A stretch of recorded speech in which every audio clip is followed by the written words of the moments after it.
أعوذ بالله من الشيطان الرجيم. بسم الله الرحمن الرحيم. السلام عليكم ورحمة الله وبركاته. إن الحمد لله نحمده ونستعينه ونستغفره ونعوذ بالله من شرور أنفسنا ومن سيئات أعمالنا. من يهده الله فلا مضل له ومن يضلل فلا هادي له.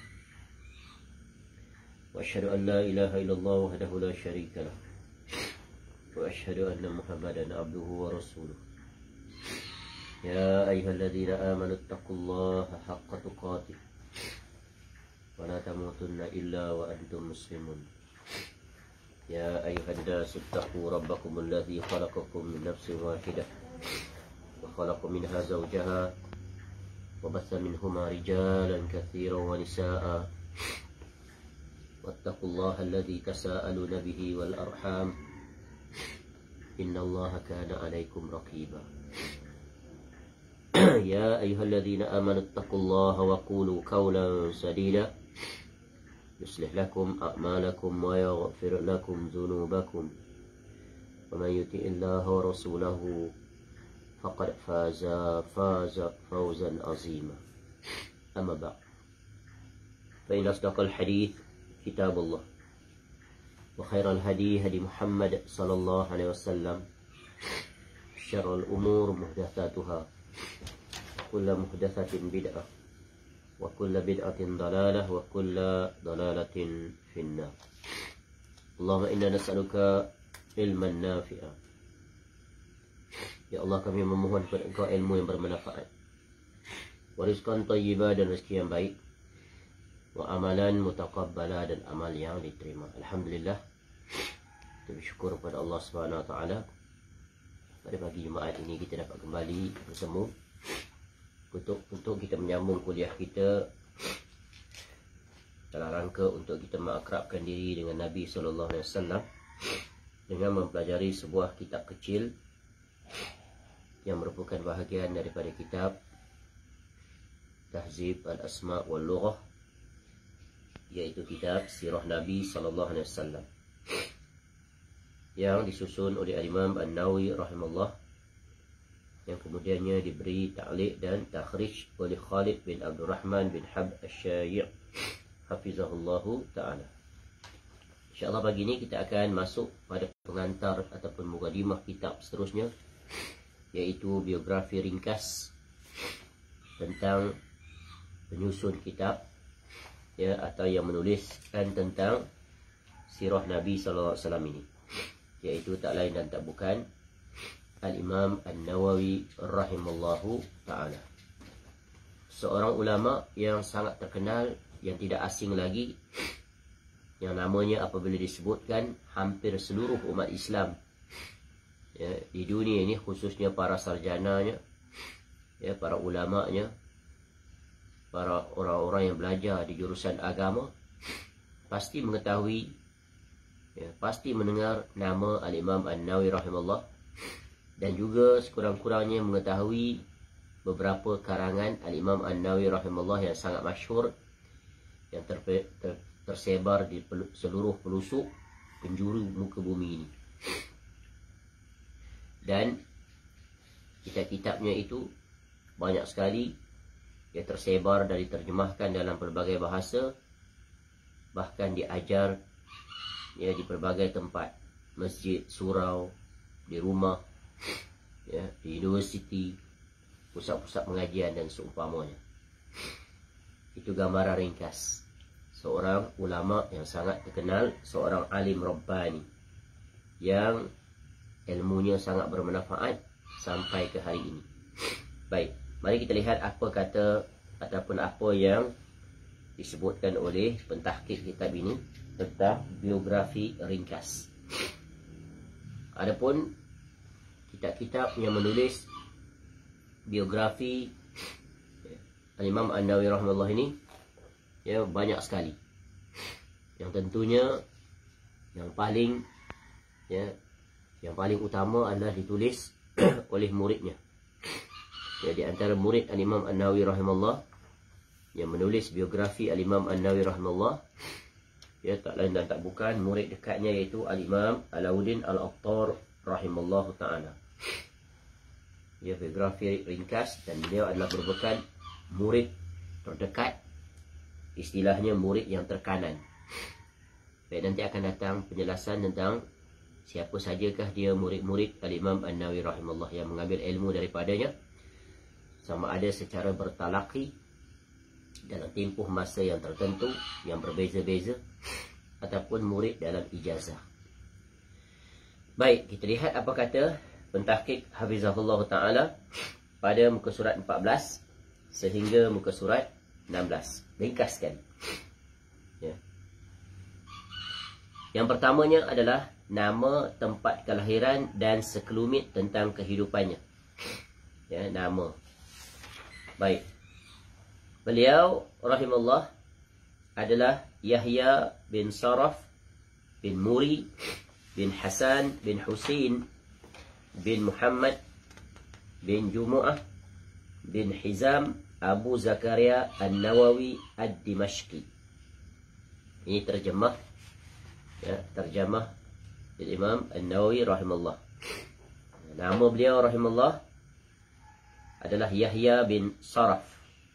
Ini nama Al-Imam An-Nawawi rahimahullah. Ramai para ulama yang tak dikenali dengan nama aslinya, tapi dikenali dengan gelaran.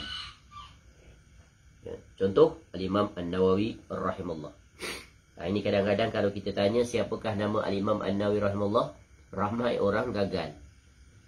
Ramai sekali, walaupun dia mempelajari tentang Al-Imam An-Nawawi rahimahullah. Ya, begitu juga contoh kalau kita tanya siapa nama sebenar Al-Imam Asy-Syafi'i rahimahullah, seolah-olah terkejut dengan soalan tersebut. Kerana Asy-Syafi'i itu adalah bukan nama Imam Syafi'i. Ya. Tapi nama yang disandarkan kepada siapa? Datuknya, Asy-Syafi'i. Baik, kembali. Jadi nama Al-Imam An-Nawawi rahimahullah adalah Yahya. Ayahnya bernama Saraf. Datuknya Muri, dan begitulah datuk-datuk ke depannya, ke atasnya. Dan kunyah, gelaran, ya, Al-Imam An-Nawawi iaitu Abu Zakaria. Yahya itu adalah nama Nabi, nama Rasul, anak kepada Nabi Zakaria. Ya. Jadi Abu Zakaria, kunyah Al-Imam An-Nawawi. An-Nawawi itu adalah tempat. Ya, sebagaimana yang datang penjelasan sesudahnya. Ya, An-Nawawi Ad-Dimashqi. An-Nawawi itu adalah, yang disebut di sini, ia bernisbah kepada Nawa, iaitu salah satu tempat di daerah Hauran di negeri Syam. Ad-Dimashqi itu adalah kota di Damsyik. Kota Damsyik itu sampai sekarang ada. Yang di mana negaranya adalah dikenali sekarang dengan nama Syria, yang hancur berderai akibat peperangan. Ya, peperangan dalaman, bukan peperangan dengan luar negara. Kerajaannya menyerang, menembak bom rakyatnya sendiri. Dan kerajaan Syria itu pada hari ini dipegang oleh Syiah Drus, bukan Ahli Sunnah wal Jamaah. Itulah dia nasib umat Islam Syria. Hancur negaranya, yang asalnya adalah sebuah negara yang besar, negara yang aman, negara yang indah, negara yang lahirnya ramai sekali para ulama. Salah satunya adalah Al-Imam An-Nawawi rahimahullah. Yang keduanya yang sangat terkenal adalah Al-Imam Ibn Taymiyah rahimahullah. Dan ulama-ulama lain, ya, seperti banyaklah. Ya, seperti ulama-ulama mazhab Hambali ramai, ulama-ulama Syafi'i ramai. Terkenal sekali. Jadi ini adalah nama Al-Imam An-Nawawi rahimahullah. Dia dikenali dengan An-Nawawi. Sehingga ada orang beri nama anak Nawawi. Padahal Nawawi itu adalah nama kampung, nama kota. Nama sebenar adalah Yahya bin Saraf. Baik. Dan Imam Nawawi rahimahullah dikenali sebagai Muhyiddin, penghidup agama. Tapi Imam Nawawi rahimahullah tak suka gelaran tersebut. Tapi biasa disebut biografi Imam Nawawi rahimahullah juga akan disebut dengan nama tersebut, diberikan gelaran. Baik. Jadi ini tempat tumpah darah Al-Imam An-Nawawi rahimahullah, iaitu di kotanya yang bernama Kota Nawa. Dengan nama kota itulah maka Imam Nawawi rahimahullah mendapat gelaran, sehingga namanya tenggelam. Jadi kalau nama singkat Al-Imam An-Nawawi rahimahullah ni adalah Abu Zakaria Yahya bin Saraf An-Nawawi rahimahullahu ta'ala. Ingat namanya. Jadi sebagaimana yang telah kita sebut, pelajaran berguna, para ulama dahulu mereka tidak asing dengan adanya nama, iaitu kunyah.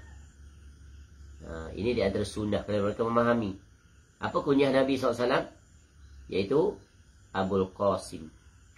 Ya, Abul Qasim, anak Nabi SAW, anak lelaki yang meninggal waktu kecil. Dan semua anak-anak Nabi SAW yang lelaki meninggal di waktu kecil. Adapun anak-anak perempuan Nabi SAW, semuanya meninggal. Semuanya meninggal bila? Sesudah berkahwin. Sempat berkahwin dan meninggal. Anak perempuan Nabi SAW ada 4 orang. Semuanya sempat berkahwin, ya, dan meninggal sesudah berkahwin. Yang terakhir meninggal adalah Fatimah binti Muhammad SAW, iaitu sesudah 6 bulan Nabi SAW mendahuluinya wafat sallallahu alaihi wasallam. Itu faedah tambahan. Baik. Al-Imam An-Nawawi rahimahullah dilahirkan pada tahun 631 Hijrah di Nawa. Kalau kita 31. Kalau kita melihat latar belakang situasi ketika mana Al-Imam An-Nawawi rahimahullah lahir, Imam Nawawi lahir di ketika zaman umat Islam menghadapi zaman kelemahan. Ya, kerajaan Islam ketika itu ia terdiri daripada beberapa kerajaan yang terpecah-pecah dan terpisah. Ada kerajaan yang berada di bumi Mesir, ada kerajaan yang berpusat di bumi Baghdad, ada kerajaan yang berpusat di Afrika, ya, dan berbagai tempat. Yang mana Al-Imam An-Nawawi rahimahullah di negaranya di Syam, ya, atau di Syria yang dikenali pada zaman ini. Bila disebut Syam itu adalah Syria, Palestin, Jordan. Itu daerah meluasnya dia. Ya. Jadi ketika itu dunia Islam berada pada titik kelemahan yang akan menuju kehancuran. Ya. Kerana kerajaan-kerajaan Islam itu begitulah sunnatullahnya, silih berganti, saling berebut kuasa, saling berperang satu sama lain.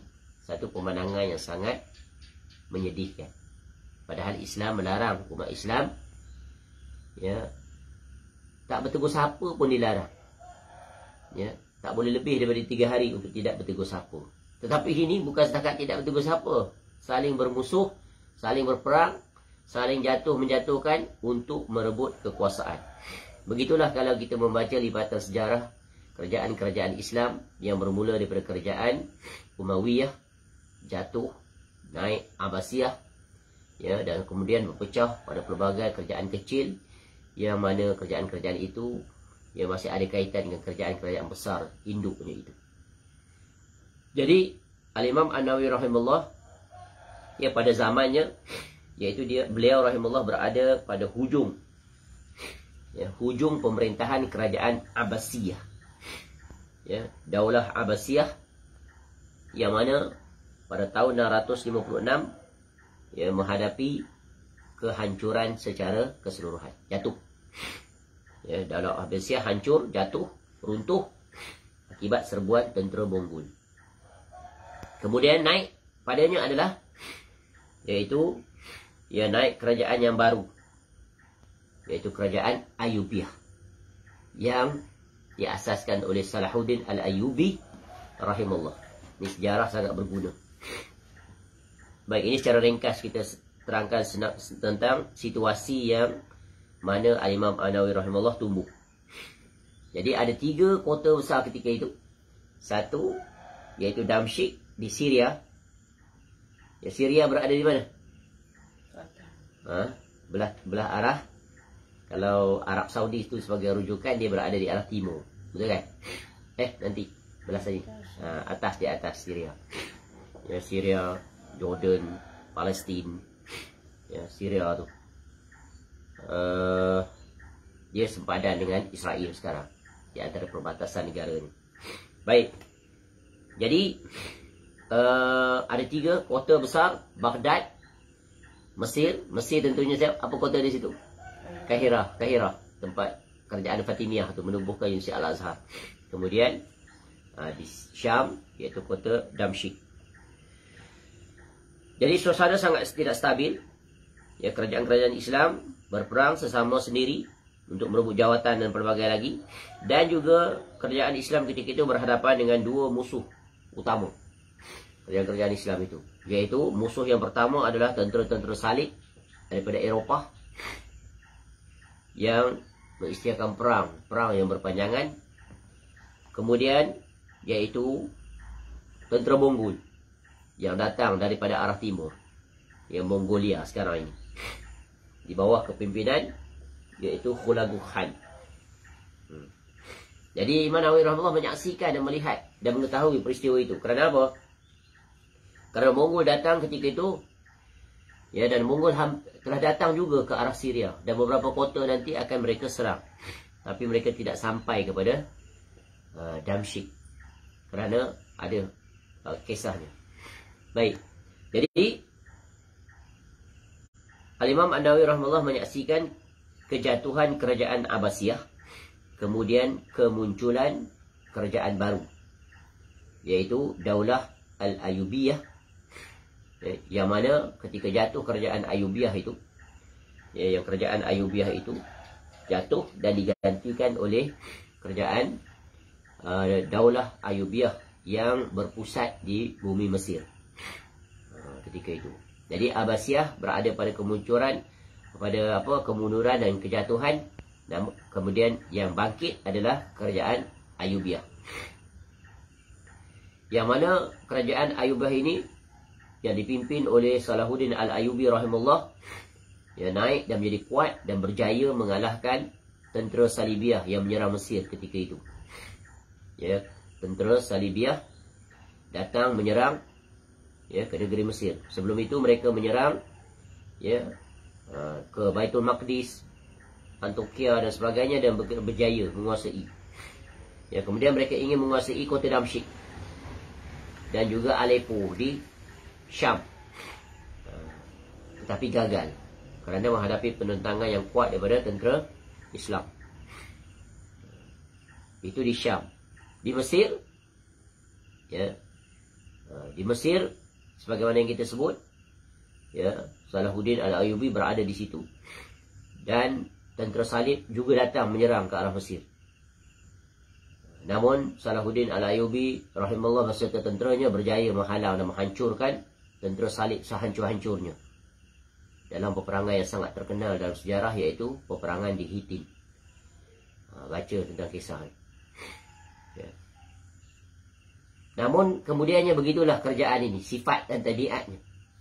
Sesudah kematian Salahuddin Al-Ayyubi pada tahun 589 Hijrah, kerajaannya pun terpecah-pecah. Anak-anaknya, ya, saling berebutan. Maka terpecahlah kerajaan itu. Dengan terpecahnya itu, maka memang akan jatuhlah kerajaan itu. Ya, ketika lemah, kerana apa? Musuh tak pernah lupa, tak pernah lalai, tak pernah tidur. Jadi, ya, secara ringkasnya, kemudian, ya, sesudah jatuh kerajaan Ayyubiyah itu, maka naiklah kerajaan apa? Kerajaan Mamluk, Mamalik. Kerajaan Mamluk. Di situ sebelum itu adalah kerajaan Bani Saljuk yang memerintah pada tahun 447 Hijrah hingga 656 Hijrah. 656 tu Imam Nawawi rahimahullah berada di zaman itu. Sebab Imam Nawawi rahimahullah ini meninggal pada tahun 676 Hijrah. In the middle, di pertengahan. Jadi dua kerajaan, apa peristiwa yang berlaku tu, ya, ada pada pengetahuan ya, manusia ketika itu. Baik. Jadi kerajaan Mamluk bila dia naik, yang menggantikan kerajaan Ayubiah. Dia take over. Ya, berperang adik-beradik, bergaduh, bagai-bagai. Maka naiklah golongan Mamalik ataupun hamba. Maka sebab sebelum tu mereka tu jadi tentera. Ya, pegang posisi-posisi penting. Maka akhirnya ya, mereka yang naik menggantikan ya, pemimpin-pemimpin tersebut. Bila naik, maka mereka adalah ya, Allah takdirkan mereka memiliki pemimpin yang kuat yang membangun dan menguatkan kembali kerajaan tersebut. Ya, maka muncullah kerajaan ataupun daulah Mamalik ataupun daulah Mamluk.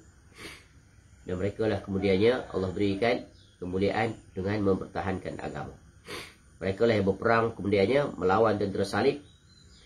Ya, yang tentera salib itu datang semula menyerang Mesir. Ya, yang dipimpin oleh Raja Louis yang ke-9. Ya, dan Mamalik berhadapan dengan mereka dan mengalahkan mereka dengan sekalah-kalahnya di Mesir. Namun di Baghdad ketika itu pula, ya, Daulah Abbasiyah menghadapi kelemahan. Dan ketika itulah datangnya Hulagu Khan, tentera Mongol. Yang khalifah terakhir pada zaman Abbasiyah itu adalah ya, Al-Mu'tasim, seorang pemimpin yang sangat lemah. Ya. Dia gagal menyatukan rakyatnya. Akhirnya yang lebih parah lagi adalah dalam kerajaannya ada musuh, yaitu Ibnu Al-Alqami, seorang Syiah yang khianat dan memberi jalan pada tentera Mongol masuk. Suatu peristiwa yang sangat mengerikan, yang menyedihkan. Betapa jahatnya ya, Syiah ini di samping kelemahan kerajaan Islam itu. Akhirnya tentera Mongol masuk dengan mudahnya dan membunuh. Ya, membunuh. Dipanggil istilahnya mass massacre, pembunuhan secara besar-besaran. Sehingga salah seorang sejarawan Islam ketika itu, saksi mata, Al-Imam Ibnu Athir, sejarawan, seorang mu'arrikh.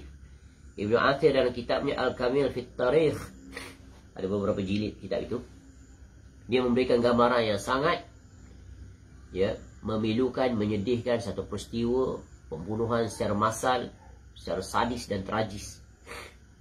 Ya, budak kecil, orang tua, orang muda habis dibunuh, dibantai, pembantaian secara besar-besaran.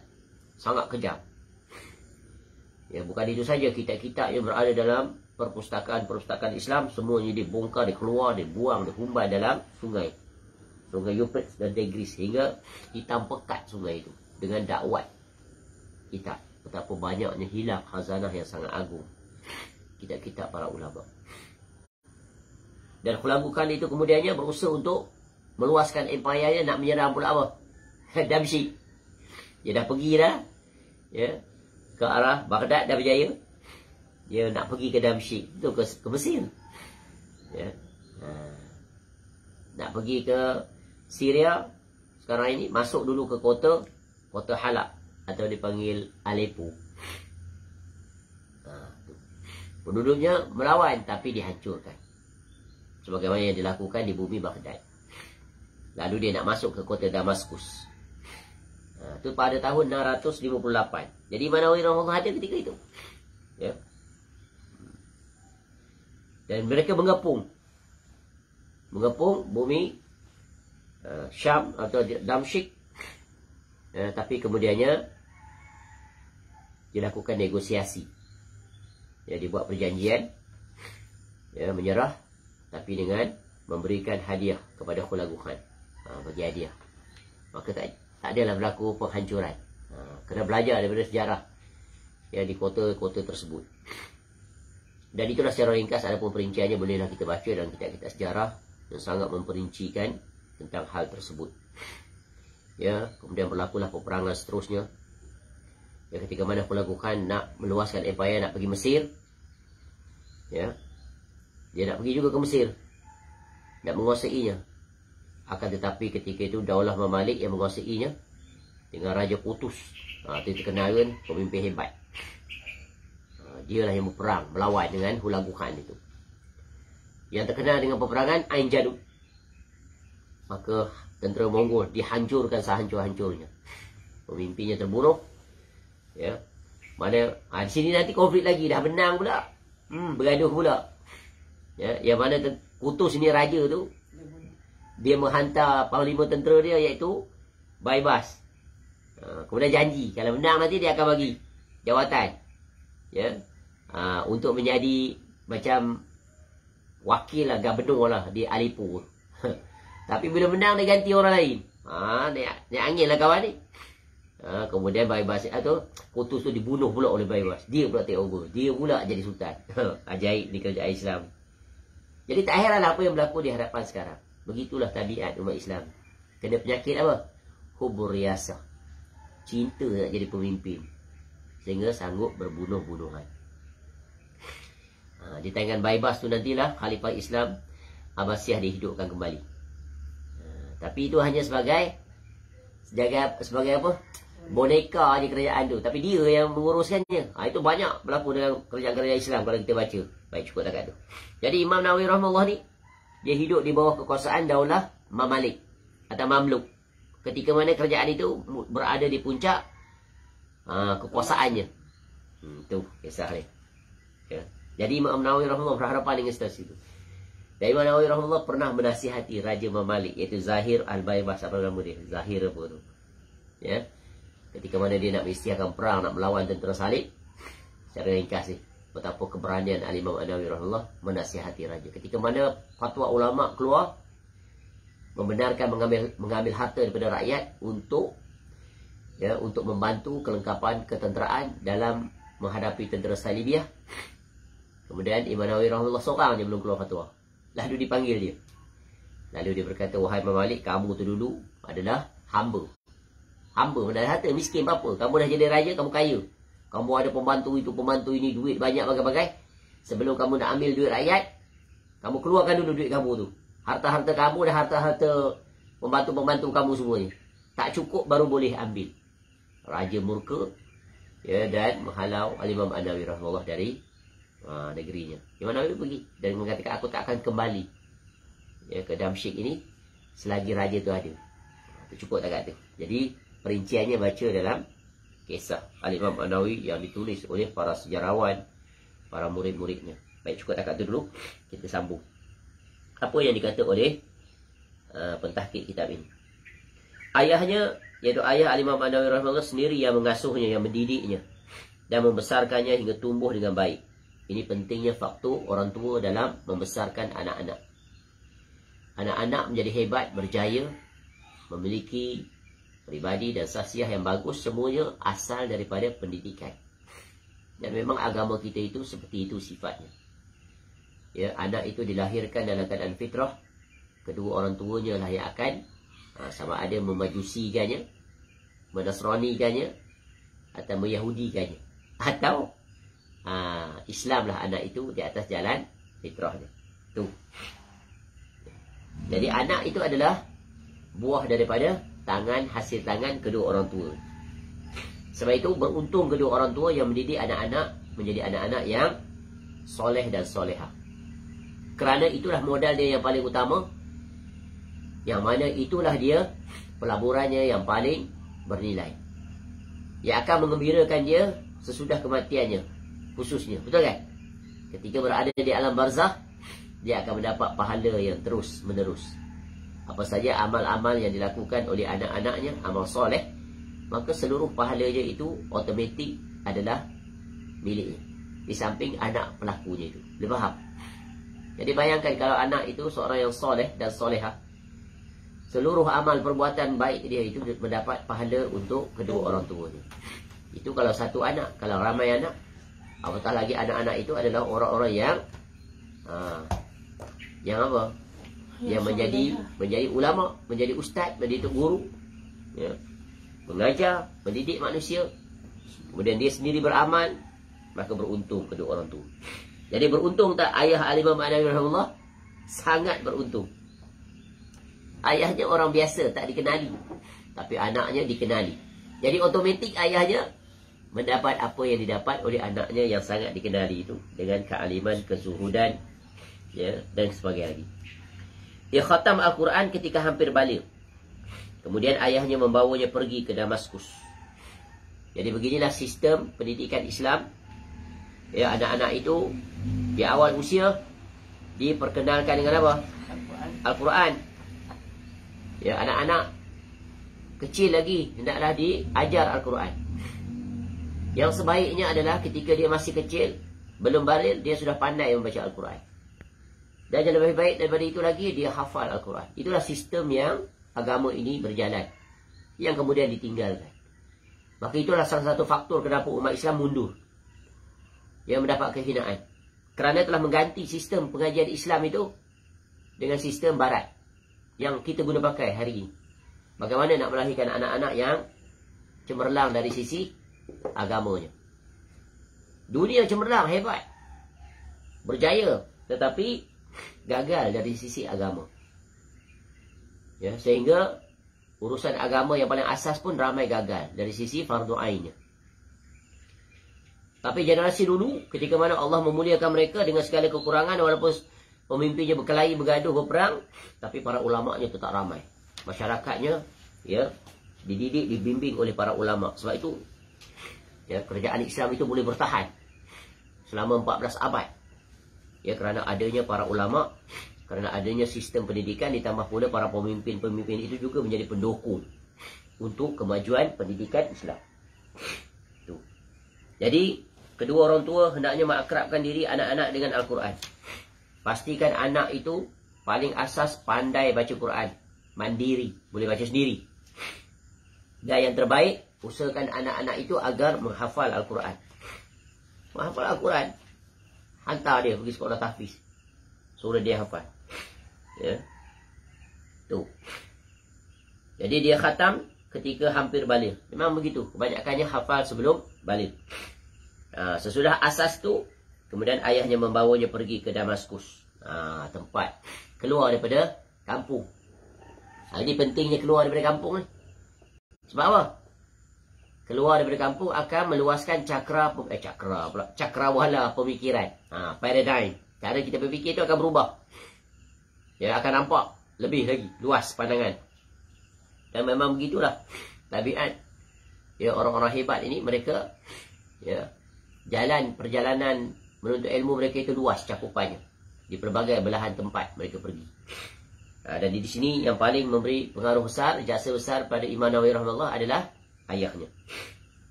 Di sana ia belajar pada para ulama saat usianya 18 tahun atau 19 tahun, mengikut sejarah. Dan memang Damsyik ketika itu tempat ramainya para ulama besar.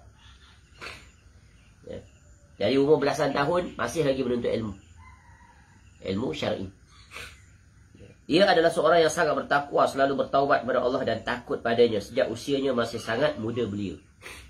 Inilah ciri khas telah nampak talentnya itu, bakatnya, kepribadian Imam Nawawi rahimahullah ni memang nampak sejak dari kecil. Ya. Bahkan ada peristiwa yang sangat menakjubkan ketika Imam Nawawi rahimahullah berusia kecil, ketika umur 7 tahun. Ya, dalam kitab-kitab tentang perjalanan itu disebut. Ya. Tanda-tanda bahawa satu hari nanti Imam Nawawi rahimahullah ni akan menjadi pribadi yang istimewa berbanding dengan orang-orang setingkatnya. Di mana Al-Imam Nawawi rahimahullah, ya, pada bulan Ramadan, iaitu pada 27 hari bulan Ramadan, ketika usianya 7 tahun, ya, Al-Imam Nawawi rahimahullah nampak cahaya memenuhi rumahnya pada 27 hari bulan Ramadan malam. Cahaya cerah kan. Ni cerita yang benar. Kemudian dia cerita pada ayah dia. Orang tak nampak dia. Lalu ayahnya menyebutkan itu adalah malam Lailatul Qadar. Malam Al-Qadar. Tu. Kecil lagi dah dapat kegunaan seperti itu. Dan Imam Nawawi rahimahullah ni sejak kecil lagi tak pernah sia-siakan usaha untuk bermain-main dengan budak-budak lain. Tak pernah ada, tak minat. Malahan masa kecil itu dihabiskan masa dengan membaca Al-Quranul Karim. Kecil lagi dah. Dah biasa akrab sayang.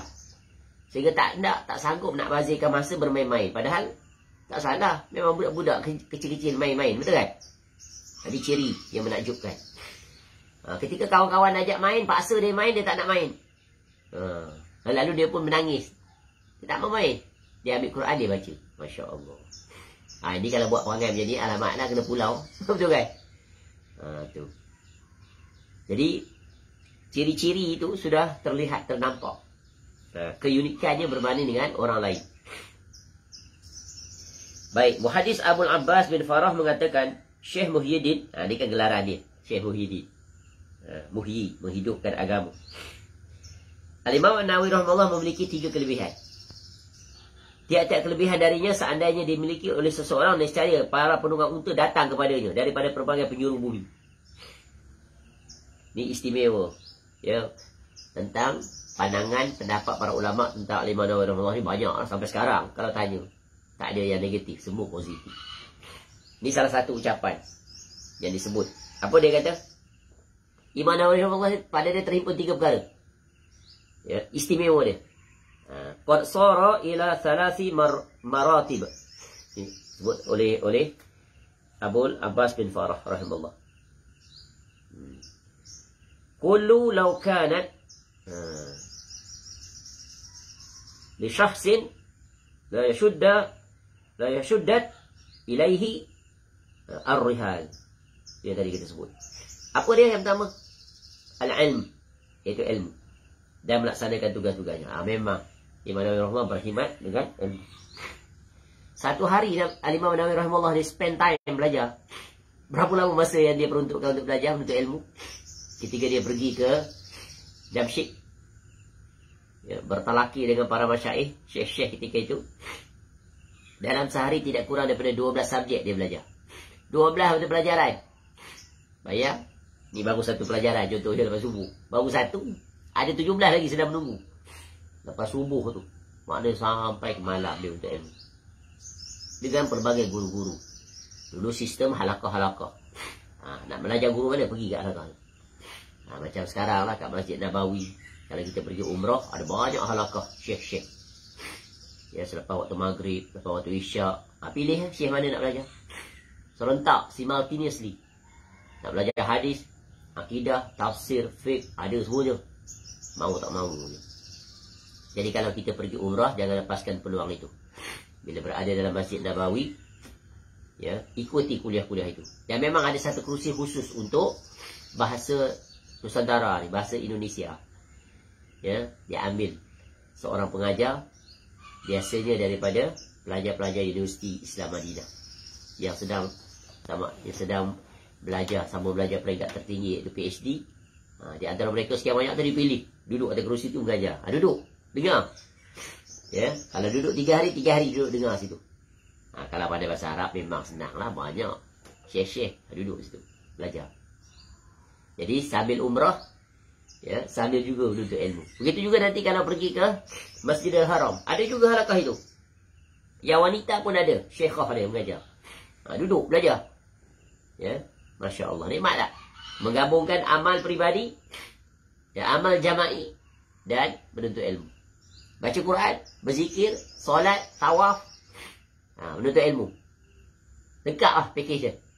Sayang kalau pergi tidak duduk dalam majlis ilmu. Rugi. Jadi menunjukkan kalau dah 12 pelajaran satu hari, tidur je sangat sedikit lah. Ya. Dan dikhabarkan bahawa Imam Nawawi rahimahullah ni tidur dalam keadaan yang sangat sedikit, dan tidur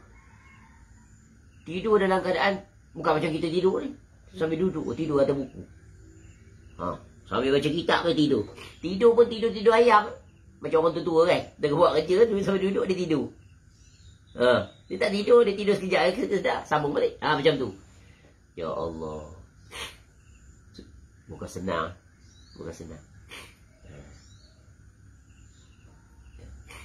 Jadi dia gunakan masa dia belajar, dia menghafal, mengkritisi, ya, kemudian nanti dia akan mula mengajar dan menulis kitab-kitab, menasihati, mendidik, membimbing, ya, masyarakat.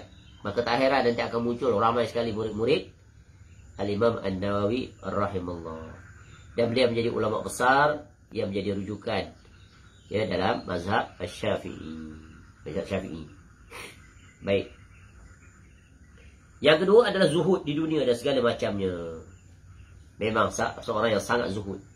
Dikatakan Al-Imam An-Nawawi rahimahullah tidak memakan buah-buahan ketika dia berada di bumi Damsyik, kerana padanya ada syubhat. Nak jaga diri tu daripada terjatuh dalam syubhat. Ya, tak makan dia. Tu, luar biasa. Maknanya seorang yang sangat warak. Nak cari orang yang warak sangat sulit di zaman ini. Betul kan? Dia uji dengan makan je. Masuk restoran tak tengok dah pemilik siapa, ada sertifikat halal ke tidak. Tengok pekerja Islam je masuk. Tengok-tengok tak ada halal pun tiada. Ya. Pekerja Islam tu sebagai kosmetik aja. Rupanya pemiliknya adalah orang-orang kafir. Tak ada halal. Macam mana? Kena teliti. Ya. Sekurang-kurangnya ada tanda halal. Sekurang-kurangnya kita dapat yakini. Itu contoh. Jadi ulama, di antara sifat ulama alim rabbani, mereka sangat warak dan zuhud. Zuhud ni penampilan dia apa? Apa makna zuhud? Tidak berhajat pada dunia. Dan zuhud yang terbaik adalah para ulama dulu telah mencontohkan mereka itu tidak bermewah-mewahan dalam kehidupan dunia. Tengok Imam Nawawi rahimahullah, penampilannya. Makan cuma sekali ya, satu hari. Ya, Masya Allah. Menakjubkan. Dunia tak ada nilai pada mereka. Ya, berbeza dengan orang-orang di zaman sekarang, berebut-rebut untuk menimbun harta benda. Mewah. Dan yang lebih menakjubkan lagi, mengerikan lagi, menggunakan hasil daripada apa? Minta pada orang ramai. Minta derma itu, minta derma ini. Nah, pakai kereta mewah. Pergi mata-mata dunia, berjalan ke sana kemari. Sampai bil elektrik pondok dia pun dia minta orang bayar. Tapi dia hidup mewah. Ajaib lah. Ajaib. Senang begitu. Buka pondok minta duit pada orang. Kemudian guna duit tu untuk bermewah-mewahan. Kalau buka pondok tu bukan untuk dia, untuk orang lain. Untuk pelajarnya. Pelajarnya dijaga, makannya cukup dan sebagainya. Itu benar. Tapi ini dah mengambil kesempatan. Dia hidup mewah. Dengan duit pemberian orang. Ya. Patutnya dia itu bersikap zuhud. Susah bersama dengan muridnya. Tapi muridnya susah, dia yang senang. Ajaib tak? Ajaib. Inilah. Ya, banyak. Ya, penyalahgunaan. Ya, wang-wang sumbangan itu rupa-rupanya digunakan untuk dia bermewah-mewahan. Ya, di dunia dia boleh menipu manusia. Tapi di negeri akhirat nanti dia akan mempersiapkan jawapan. Ya, berbeza sekali dengan para ulama dulu. Ya. Cukup dengan apa yang ada. Masya Allah. Yang ketiga, yang ada pada Imam Nawawi rahimahullah, memerintahkan yang ma'ruf dan mencegah yang munkar. Memang Imam Nawawi rahimahullah, sebagaimana yang telah kita sebut tadi, bagaimana beliau rahimahullah menasihati raja ketika itu. Ya, dengan cara yang penuh hikmah, tegas, sopan. Ya. Baik, kemudian guru-guru beliau rahimahullah. Di antara guru beliau rahimahullah adalah Jamaluddin bin As-Sayrafi, Abu Ishaq Ibrahim bin Isa Al-Muradi, Taqiyuddin bin Abil Yasar, dan Zainuddin bin Abi Daib. Ya, rahimallahu ta'ala. Ramai lagi guru-guru Al-Imam An-Nawawi rahimahullah ini. Ya, kemudian murid-muridnya pula adalah ramai. Ramai sekali jumlahnya. Terkenal, ada yang terkenal, ada yang tak terkenal. Ada yang menulis kitab, ada yang tidak menulis kitab. Dan memang ini makruf.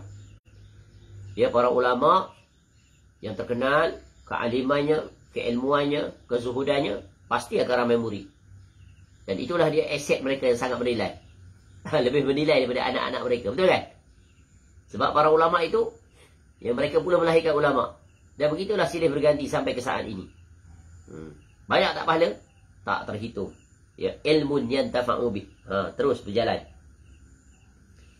Ya, untung. Orang yang mengajar dia untung satu. Mengunguli orang lain. Sebab apa? Dengan ilmu. Ilmu yang dia warisi. Dari situlah pahala bertali arus sampai kiamat ditegakkan. Sebab itu Allah angkat darjat orang berilmu. Yarfa'illahu alladhina amanu minkum walladhina utul ilma darajat. Angkat orang berilmu ini beberapa darjat. Memang tak sama dengan orang yang tak berilmu.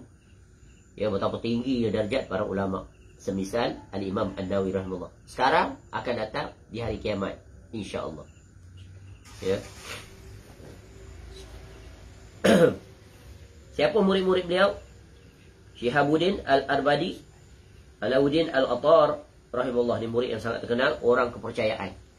Sehingga Imam Nawawi rahimahullah mengizinkan untuk beliau mengoreksi, membetulkan kitab-kitab Al-Imam An-Nawawi rahimahullah dan menyebar luaskan. Bahkan Imam Nawawi rahimahullah minta pada Alauddin Al-Attar ataupun Al-Imam Al-Attar rahimahullah ni untuk menyambung ulasan syarahan kitab Al-Muhazzab oleh Asy-Syirazi itu. Ya, tapi Imam Al-Attar kata dia tak mampu untuk meneruskannya, untuk menulis. Untuk guru pesan, nanti kamu tolong syarah, sambung. Sebab kitab tu tebal, berjilid. Kitab tu asal tak tebal, tapi syarah dia tu nanti berjilid. Imam Nawawi rahimahullah, ya, syarah tak selesai. Kemudian tak dapat ditunaikan wasiat itu oleh Imam Al-Attar rahimahullah, tapi dilakukan oleh ulama kemudian. Kalau tak silap, 3 atau 4 ulama yang mensyarahkan syarah Al-Muhazzab itu baru selesai. Berjilid-jilid, dan kitab itu terpelihara sampai sekarang. Yang merupakan salah satu kitab besar dalam mazhab Syafi'i. Setara dengan kitab Al-Mughni dalam mazhab Hambali oleh Al-Imam Ibn Qudamah Al-Maqdisi rahimahullah. Setara juga dengan kitab Al-Muhalla oleh Ibn Hazm Al-Andalusi. Dan juga kitab satu lagi dalam mazhab Al-Mudawanah dalam mazhab Hanafi. Ini kitab-kitab komprehensif tahap tertinggi. Baik, cukup tak tu. Karangan-karangan Al-Imam An-Nawawi rahimahullah. Imam Alauddin Al-Attar rahimahullah ni, kemudian dia ada sezaman dengan murid-murid Al-Imam Ibn Taymiyah rahimahullah. Dan Imam Al-Attar rahimahullah ni kemudiannya pernah bertemu dengan Imam Ibn Taymiyah rahimahullah. Maknanya pernah bertemu dan juga mengambil faedah daripada Ibn Taymiyah rahimahullah. Jadi dia penyambung dia. Ya, di mana dia lahir pada tahun 670 Hijrah dan meninggal pada tahun 676 Hijrah. Ya, dan dia sempat bersama dengan Al-Imam Nawawi selama berapa? Bukan, dia berguru dengan Imam Nawawi rahimahullah selama 6 tahun. Daripada 670 hingga wafatnya, meninggalnya Al-Imam An-Nawawi rahimahullah. Murid kanan, dan dialah sumber yang paling utama dalam menjelaskan biografi Al-Imam An-Nawawi rahimahullah. Dan di antara ulama yang karang very komprehensif, detail tentang biografi Imam Nawawi rahimahullah ni ada Al-Imam As-Sakhawi rahimahullah. Imam Sakhawi rahimahullah ni kalau tak silap sezaman dengan Al-Imam Ibn Hajar Al-Asqalani rahimahullah, ataupun Al-Imam As-Sayuti. Tak ingat mana satu yang sama. Imam Sakhawi rahimahullah ni sezaman dengan Imam As-Sayuti rahimahullah. Baik, cukup. Karangan-karangannya, banyak karangan Imam Nawawi rahimahullah ni.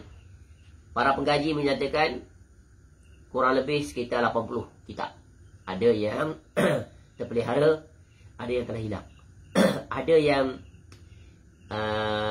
dinisbahkan pada Imam Nawawi rahimahullah, tetapi ada perbezaan pandangan.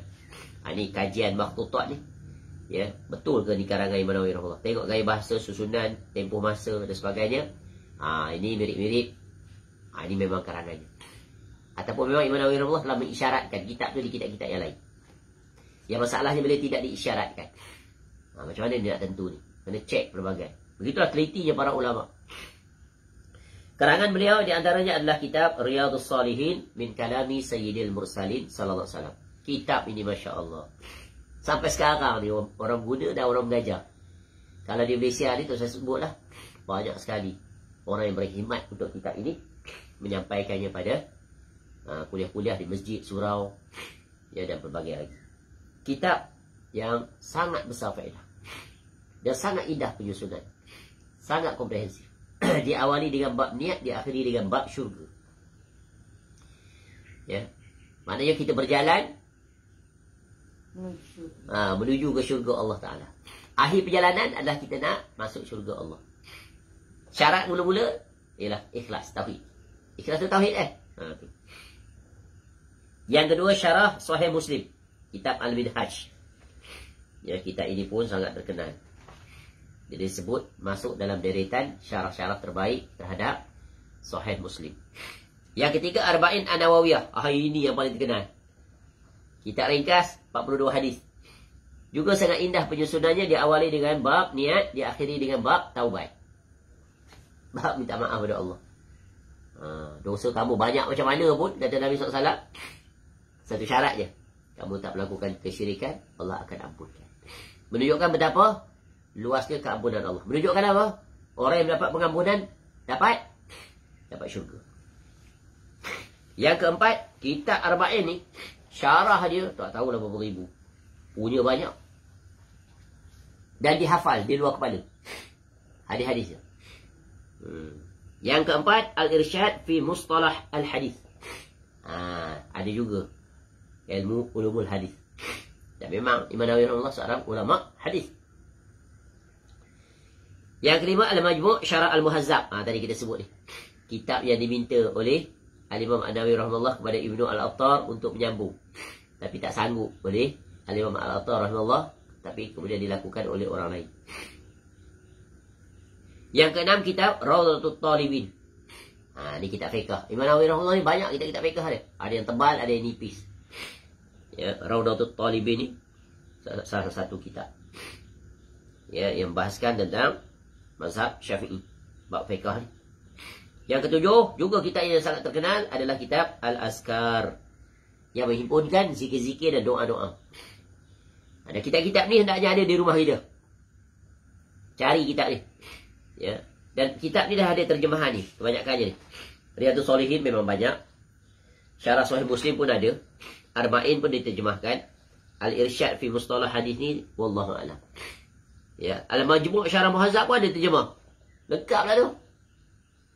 Terjemahan Indonesia. Kalau tak silap, Pustaka Azam. Tebal, berjilid-jilid. Tentu, sedepa. Masya Allah. Siap duit je. Rawdatul Talibin pun sudah diterjemahkan kalau tak silap.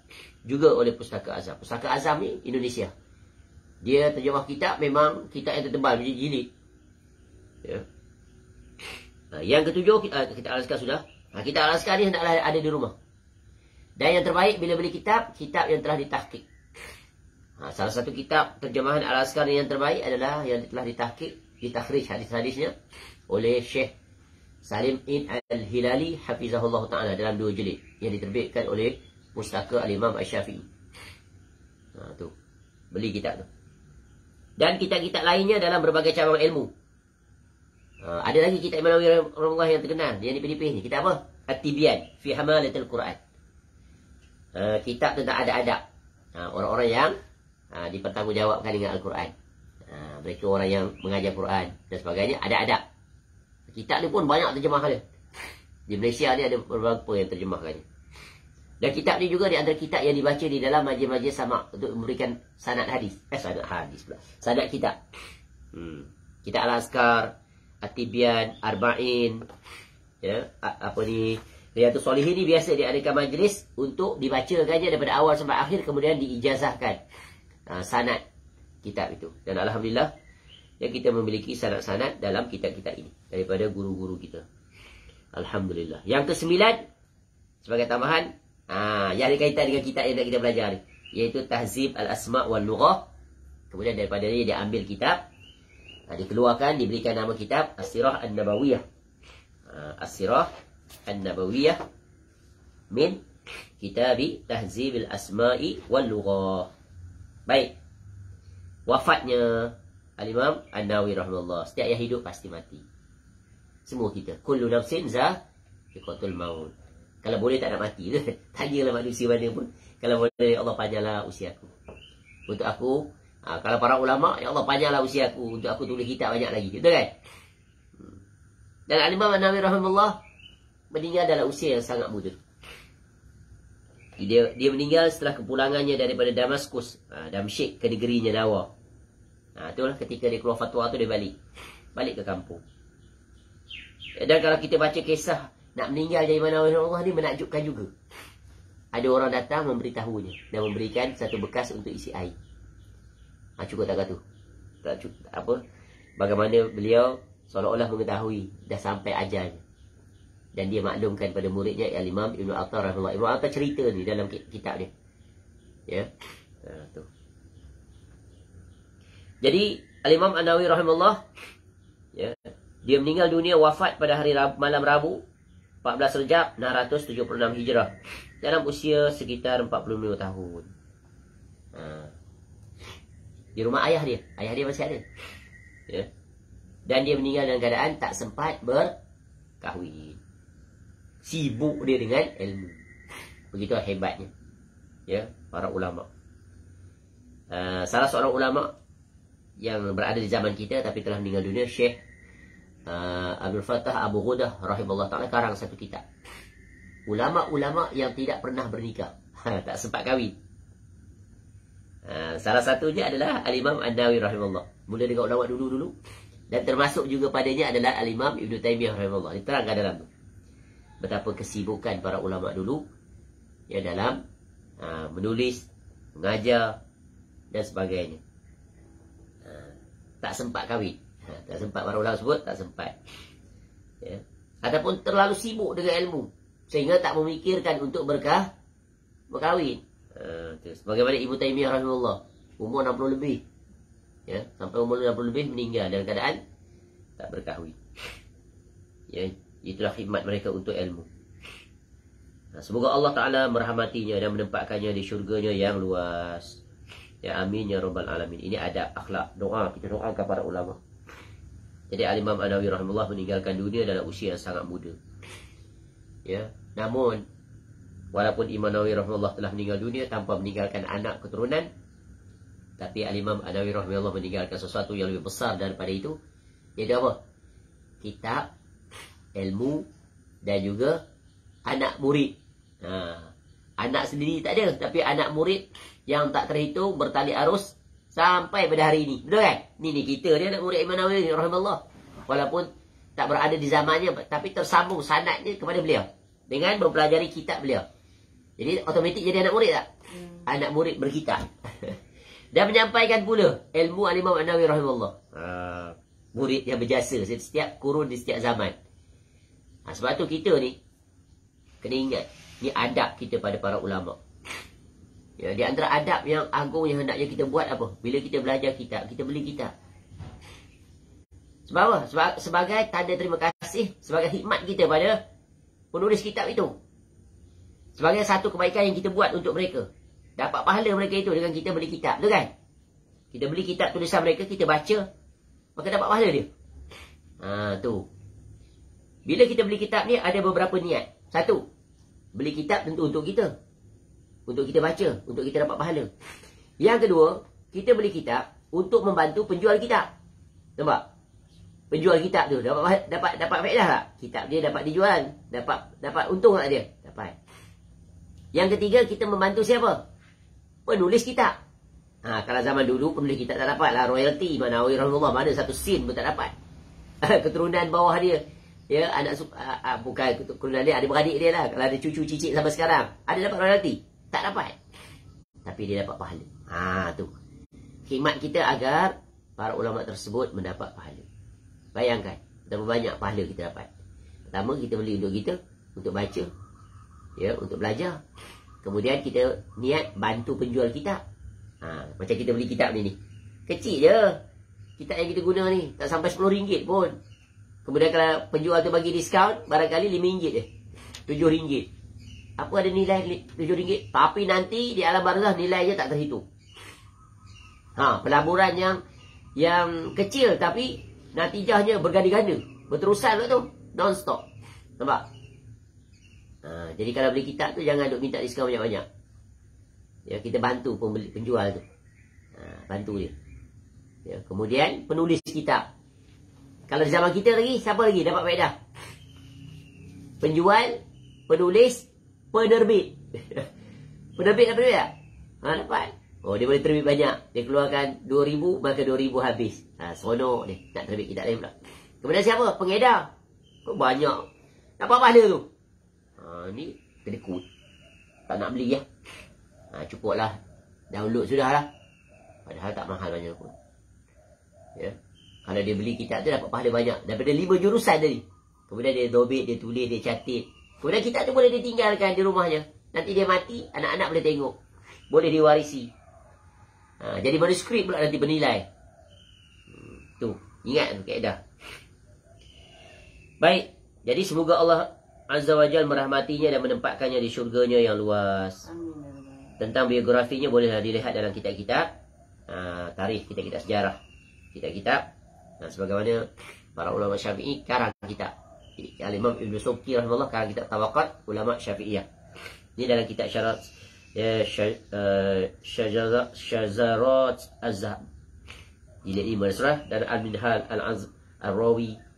Ini disebut sini. Karangan sempurna tambah karya Hafiz Al-Imam As-Sahab rahimahullah. Ada banyak lagi kitab yang dulu dan yang sekarang.